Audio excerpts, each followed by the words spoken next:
What's up, YouTube? This is MathWiz97 and welcome to episode number 52 of my SmackDown vs. Raw 2006 General Manager mode. And we are here for the February 14th edition of SmackDown, coming to you from Des Moines, Iowa. That is right, folks. And we've got some obligatory championship matches to take care of so that our people don't jump over to Monday Night Raw. So yes, we're dealing with morale issues. A lot of people want title shots, so you know what? We're going to give it to them. And we are going to make sure that they stay here on SmackDown, because we cannot have people jumping ship to Raw. Not at this point. Now that Raw has less than 20 superstars and they could actually steal some of our guys. Yeah, no, we're not going to have another Kurt Angle on our hands. Can't allow that to happen. So right now we have Batista, The Rock, Rey Mysterio, Rob Van Dam, Triple H, and Stone Cold Steve Austin all competing in this Battle Royal. And you're probably wondering why I'm doing the main event first. Well, this isn't actually supposed to be a scheduled match. It's basically just to take care of all the morale issues we've got on hand. Oh, wait a minute. Look at Batista. Batista eliminates Rob Van Dam quite handily there, just picking him up overhead with that gorilla press and then throwing him to the outside. And now it's Stone Cold who gets eliminated from the combined efforts of The Rock and Rey Mysterio. And now The Rock is thrown over the top rope to the floor. Mysterio eliminates The Rock. And now Batista eliminates Rey Mysterio. And we're down to 2. The Game, Triple H, and Batista, the Animal. As the world champ Triple H struggling at this point in the match to try to hang on to that title. I mean, he's already gone through 4 men to this point. Spinebuster! A double-A spinebuster there from Triple H. And Batista's spine hits the pine. And now Triple H was perhaps looking in for a pedigree, but no cigar for Triple H. And a counter there. Back and forth these two men go. Another kick to the gut from the Game as he hooks the arms. And Batista gets his pedigree checked from the Cerebral Assassin. And that could be Goodnight Irene for Batista, as Triple H throws him over the top rope. Batista manages to hang on, but for not much longer, as Triple H eliminates the Animal and retains his World Heavyweight Championship for the 52nd episode in a row. Triple H will hang on to that world title. As now we move on, we're going to be seeing the debut of 2 new superstars here to SmackDown. That's right, the 2 men that we traded for last episode will be making their combined debuts in this episode. So we're starting off with Mankind. Mankind set to go one-on-one with Bret the Hitman Hart. And later on, we are going to see the 5-time WCW World Champion Booker T make his SmackDown debut against the Viper, Randy Orton. That should be a hellacious matchup, but first of all, this match, Bret Hart and Mankind, as we see a stare down between these 2 men. Who's going to be the first to flinch? It's Bret Hart, and he just caught Mankind flush in the jaw with that right hand. But Mankind back to his feet. Roll up from Bret. This could be a very anticlimactic debut. No, Mankind just able to kick at it too, and smartly rolls outside of the ring. And you see there, bang bang. Mankind having some fun here with the SmackDown universe, but Bret Hart, he's having none of that. Bret Hart, it's been quite some time since he's been in the World Championship title picture, and perhaps if he could defeat the newcomer Mankind, he could very well start himself on a path to get back into the title scene. The last opportunity Bret Hart had one-on-one with Triple H was back at SummerSlam in a Hell in the Cell match. And we all know how well that went for Bret Hart. You can just tell by the championship gold that he brought down to the ring with him. Oh, but there's a low blow from Bret Hart, but even if the referee hadn't had his back turned, he wouldn't have called the disqualification. Why would he do that? Why would an official officiate a match? Anyways. But enough ranting with these corrupt, crooked referees. As there's a counter by Mankind and a clothesline. Nearly taking Bret Hart's head off. And now Mankind just hammering away at the face of Bret Hart. Mankind now, pile driver. A pile driver spikes Bret Hart's face into the mat. Mankind, you can see he is feeling it. Off the ropes, counter from Bret. And there's a knee to the gut. Here's Bret Hart now, throwing Mankind over there into the corner. And now Bret Hart choking him out here. But again, Mankind ducks outside the ring and now hangs Bret out to dry. A nice move there from Mankind. Counter by Bret as he throws him off. And now reverse DDT from the Hitman, Bret Hart. Back and forth these two men go. Very curious to see if Booker T and Randy Orton, if it's going to go in a similar fashion. Suplex there from Mankind. And we already know that Rey Mysterio is going to be going in to face Triple H at the No Way Out pay-per-view. Wait, no, what's it called? I forgot the name of the pay-per-view. Jeez. I can't believe I forgot the name of our next pay-per-view. I believe it's No Way Out. But for some reason I'm having second guesses. Anyways, that's going to be happening. And I feel as though at this point in the series, the GM of the Year is basically a cinch. We've got it. I don't see, unless something would go drastically wrong, I don't see why we would not win the GM of the Year award. I mean, with ECW last year, it seemed as though we were, up until the very end, we were really in a tough spot, and then we just kind of managed to come out and really make a play at the ratings there towards the very end. Somehow we managed to win the GM of the Year award. But this year it seems like it hasn't been as competitive as it was last year. Maybe that's just the whole rating system was broken. I mean, I don't feel like the rating system in any of these modes has been the greatest or the most consistent. But 2008, it really just seemed to be all over the place. And especially when you have that third show to compete with as well. You have less of a roster to work around.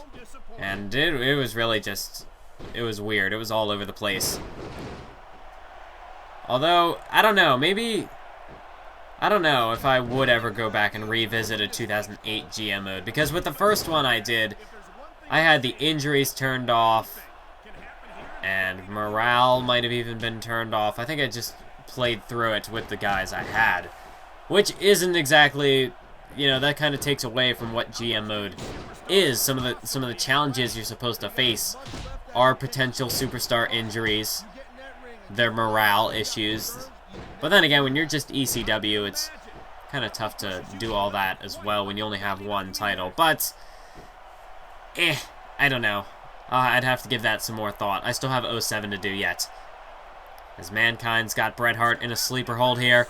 Bret Hart in danger of passing out. Nope, just kidding. Bret Hart's still awake. There's a shot to the gut of Mankind. As Bret Hart able to fight his way out of that submission hold. And he escapes from passing out. But Mankind with a counter. And now he's got Bret up. Back suplex there. And Bret Hart is in trouble. Mankind, he's got him reeling. There's a kick to the gut. And now he's got Mr. Sacco. Mr. Sacco down the gullet of Bret the Hitman Hart. Mankind could be about to pick up the victory right here. 2, 3, there it is, folks. Mankind picks up the victory in his debut match here on SmackDown. A big win. Big win in the career of Mankind. As now this could perhaps be, maybe Mankind is the ace in the hole we need to finally put away Monday Night Raw. Maybe. Maybe, just maybe. Or maybe our ace in the hole is this man. The former WCW champion, Booker T. And you can see Booker T. He's feeling the energy of the SmackDown universe. A very explosive entrance here from Booker T as he makes his way down to the ring. Set to take on Randy Orton. And Randy Orton, he's been very up and down throughout this GM mode. He's reached points where he's been in the World Championship mix. And then at times he's just hasn't had anything really to do. More recently though, he's coming off of some big rivalries, and Orton, if he could get a win over the up-and-coming Booker T tonight, Orton could perhaps, at least in terms of the current rivalry he's in, Randy Orton could perhaps try to turn things around, build himself some momentum, and maybe try to line himself up for a championship match at WrestleMania. Well, Booker T, he saw the stare down in the last match between Bret Hart and Mankind. Booker was quick to get the first shot in, but now Orton off that low blow, bringing the fight to Booker T. As it seemed as though Booker was going to start out with the upper hand, but that is certainly not the case, as Randy Orton, now with a sleeper hold applied. Booker T, can he get out of it? More controller issues as now Booker's got the leg of Randy Orton. And that's a rope break, but Booker T, he's going to use that 5 count to full effect. As he was doing some good work there, wearing down the leg of Randy Orton. There's a kick right to the face. But it's Orton who strikes back. Back and forth these two men are between these vicious strikes. Booker T, couple knee lifts to the gut, and then of course the scoop slam, and that's going to set Orton in position for this knee right to the skull. And oh, are we going to see it? Booker T, the spinneroonie from the 5-time champ, but Orton with a roll-up. Fortunately for Booker, he was under that bottom rope to force the break. But Booker, he almost got caught napping. Orton almost snuck away with the win. And now Booker sent head over heels over the top rope, crashing to the floor. Randy Orton now gaining firm control in this matchup as he's going after the leg of Booker T, trying to wrench it out of place there. Referee up to a 5 count. Booker makes his way back into the ring, and now it's Orton who ducks outside the ring, trying to perhaps get in Booker T's head.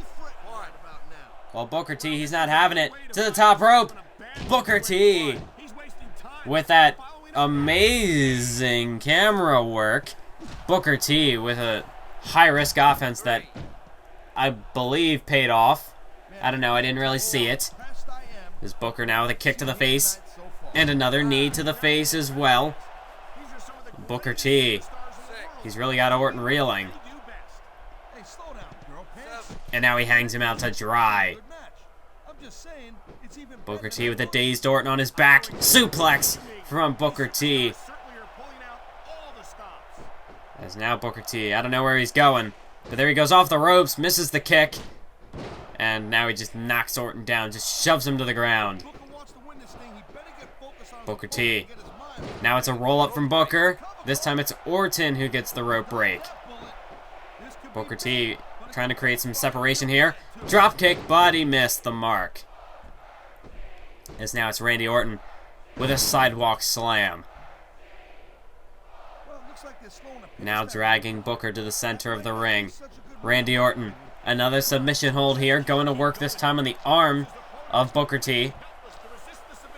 Could possibly dislocate his shoulder with a move like that.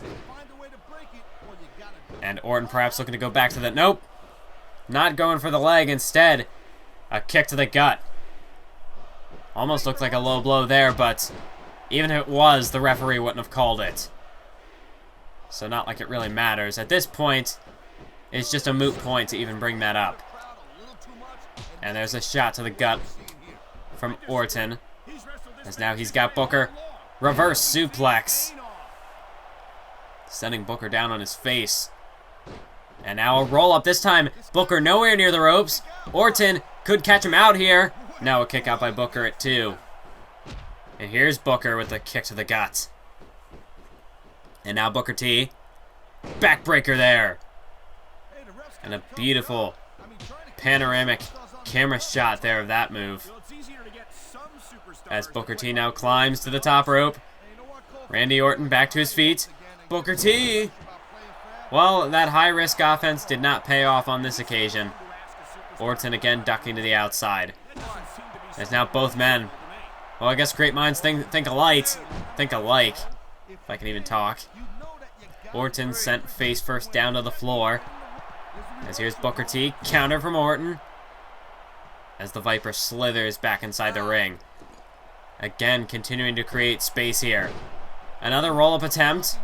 And Orton again under the bottom rope for the rope break. As Randy Orton now. Another sidewalk slam to Booker T. Booker T. This has just been back and forth. Oh, look at this! Randy's in trouble. He got caught. Bookend! Bookend from Booker T. And for once, we didn't have to deal with a super slow motion camera shot. Wait. Orton just kicked out a 1. Only a 1 count from the bookend. I don't believe it. Randy Orton now in the corner. He's just pummeling Booker T now. That seems to have given Orton some renewed life. And that's supposed to be the move that finishes the match. But Randy Orton, he still fights on. And Booker can't believe it. Booker, he can hardly defend himself at this point. He's so shocked. There's an uppercut from Orton. Booker able to sidestep the dropkick. And evidently Booker, he's gone dizzy with disbelief. He doesn't know. He doesn't even know where he's going. He's got to recover some stamina here. As Orton now ducks behind. And he's got Booker T up on his sidewalk slam there from Orton. As I don't even know what I'm saying anymore. I think Booker T's, whatever condition he's in right now, I think it's starting to spread. Counter from Orton. And now he's got Booker here for a backbreaker. As now Booker T, he's in trouble. Now that he's hit that bookend. I mean, that was his biggest shot, and it wasn't enough. Now here's Orton. And here we get some more slow motion. RKO from Randy Orton. And he goes for the cover.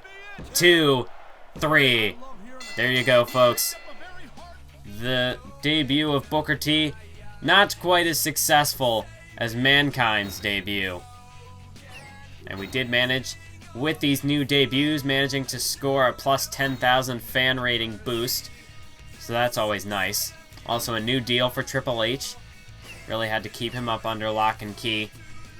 We cannot afford to lose Triple H at this stage in the game. That would be a terrible business move. As we see the debuts of British Bulldog and Big Show in a steel cage match. Well, Raw just lumped it all together and threw in that stipulation just like they always love to do. And you see, we get a 4-star show overall. Main event scoring for 4.5 stars, so I guess that's a plus. Put the title on the line, you get the ratings boost, so hey, I guess it works out in the end. And there are our current rivalries. We got 7 at the moment. Although, not quite sure which ones are going to stick around for WrestleMania and which ones won't. Christian, he's content, but he's tired of losing. And I kind of forgot about that fatigue, so next time we're going to have to, I guess he's just going to have to sit out and manage a match for a week. We cannot afford to have him get injured.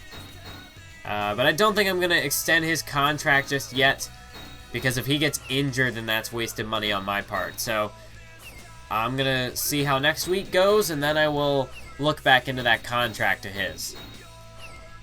But as for everyone else, well, Ric Flair, I don't know. If there's anyone else that I would still be willing to trade, Ric Flair. Oh! So apparently SmackDown, or I should say Raw, did not have the funds to keep British Bulldog under contract. So there's finally somebody useful in free agency. Suppose that's a good thing. But yeah, Monday Night Raw. they're really short now. I mean, if we didn't boost our morale of our superstars, we could have had multiple people jumping ship. But anyway, that's going to be it for this episode. Oh, wait, I just realized if they didn't have money to sign Bulldog, they wouldn't have taken anybody. But anyways, that's it for this episode. Thank you all for watching, and until next time, keep on YouTubing.